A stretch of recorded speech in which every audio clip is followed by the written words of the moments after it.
Cordial saludo, mi nombre es Karen Alejandra Hermódez Pinto, soy estudiante de Tecnología en Radiología e Imágenes Diagnósticas, pertenezco a la Escuela de Ciencias de la Salud de la Universidad Nacional Abierta y a Distancia. Hoy vamos a hablar sobre la composición en porcentajes, anatomía y molecular del cuerpo humano, del curso de Fundamentos de Radiología, de Fundamentos de Radiobiología.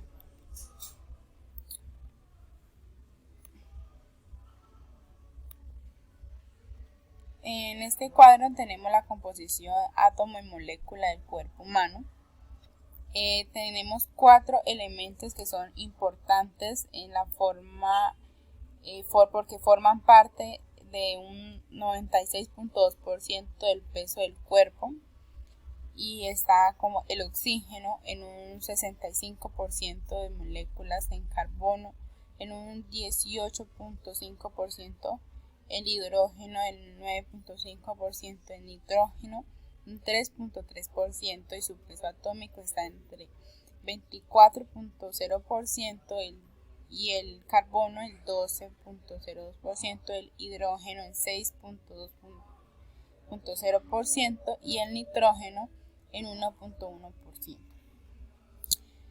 De ahí tenemos otros elementos que también encontramos en el cuerpo en menores cantidades, que son como el calcio en un peso molecular de 1.5% y en átomo en un 0.22%.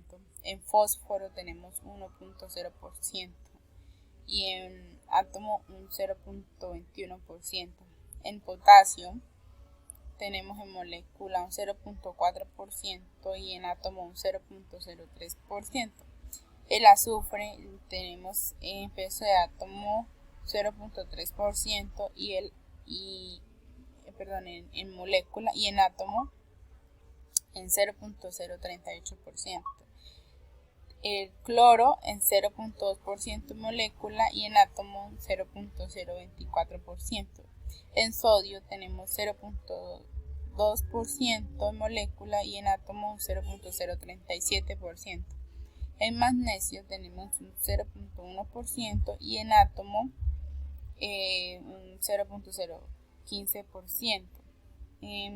Otros elementos también que componen el cuerpo humano está el yodo y el hierro y el zinc, entre otros elementos que solamente están en el rastro de un menos 0.03 en molécula y en un átomo de menos 1.0%.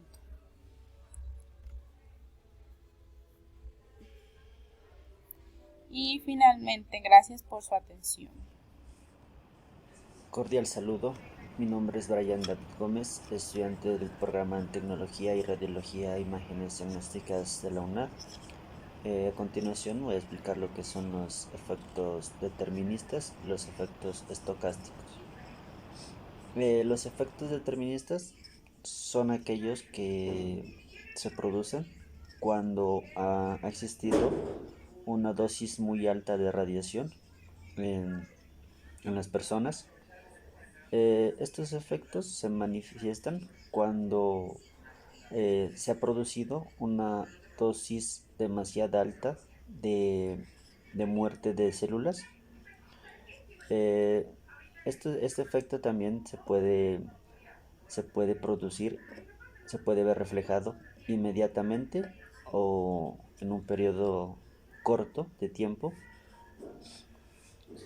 Estos efectos también se pueden ver reflejados cuando se ha superado la barrera determinada del umbral de la radiación. En los efectos estocásticos son aquellos que se producen cuando existe una dosis de radiación baja. Estos efectos se pueden ver reflejados a mediano o largo plazo de tiempo. Estos efectos se pueden ir agravando de acuerdo a la cantidad, a la dosis que se vaya absorbiendo. Estos efectos estocásticos los podemos ver de dos maneras, que es de manera somática y de manera hereditaria. De manera somática, cuando este efecto se refleja directamente sobre la persona afectada, o de manera hereditaria cuando este efecto se refleja en la siguiente generación de esta persona. Entre estos efectos se puede decir que de,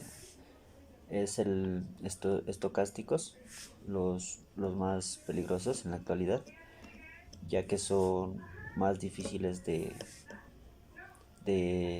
encontrar, sí.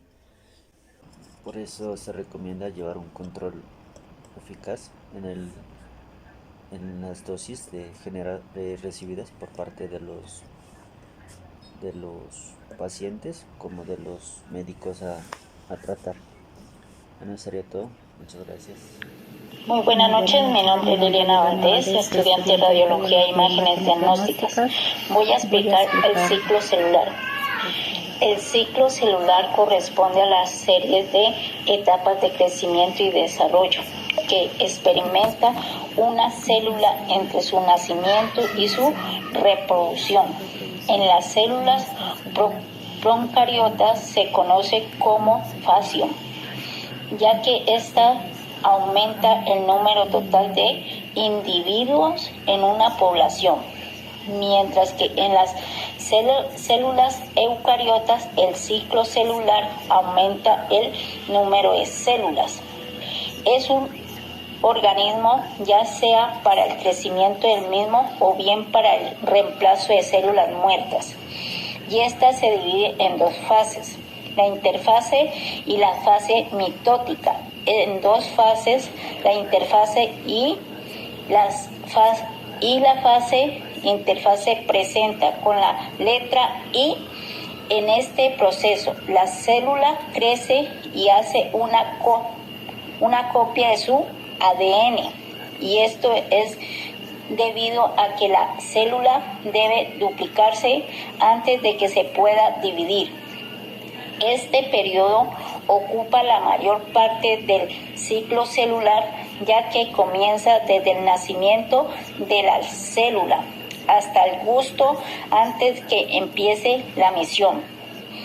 Además, que en esta fase los cromosomas se van a encontrar desarrollados, es decir, los cromosomas se contarán en estado de cromáticas. La interfase está dividida en tres fases: la fase G1, G2, S y M.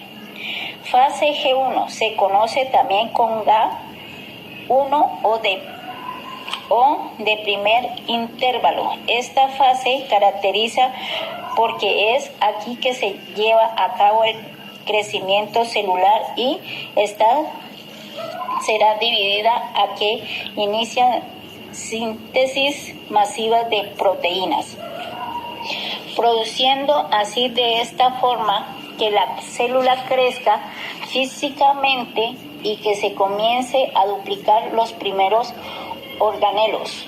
En esta fase también se acumula gran cantidad de ATP y además se activa también la síntesis de ARN, mensaje ARN, transferencia ARN, ribosoma, para llevar a cabo la producción de enzima para la siguiente etapa. Por otro lado, se tiene la fase S. Esta se caracteriza porque es aquí donde se va a llevar a cabo la réplica del ADN. En esta fase, la célula sintetiza una copia completa del ADN en su núcleo, llevando a cabo la formación de las cromátidas hermanas. En esta fase también se va a llevar a cabo la duplicación de los centrosomas, y estos corresponden a aquellos organelos que se van a encargar de separar el ADN en la fase mitótica. En el siguiente esquema se puede observar un cromosoma con su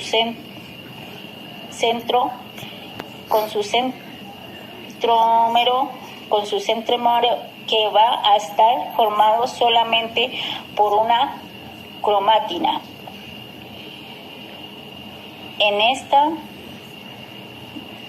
de cromátina, es decir, en su versión desarrollada. Una vez que ocurre la replicación, esta cromática se va a duplicar, por lo tanto, tendremos un cromosoma formado por dos cromátidas en estado, es decir, debido a que una cromátida es la copia de la otra. Estas van a recibir el nombre cromátidas hermanas. Por último, la interfase termina con la fase G2, también conocida como GA2 o fase de dos intervalos. Esta fase se caracteriza ya que la célula comienza a reorganizar su contenido, es decir, la célula se prepara para la misión celular. De igual manera, en esta etapa se termina de duplicar los organelos y continúa la síntesis de proteínas necesarias para la célula que pueda continuar con su división.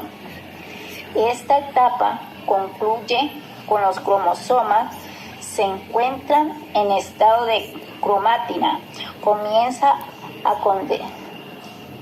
a condensarse, es decir, cuando estos cromosomas pasan de un estado desarrollado a un estado enrollado.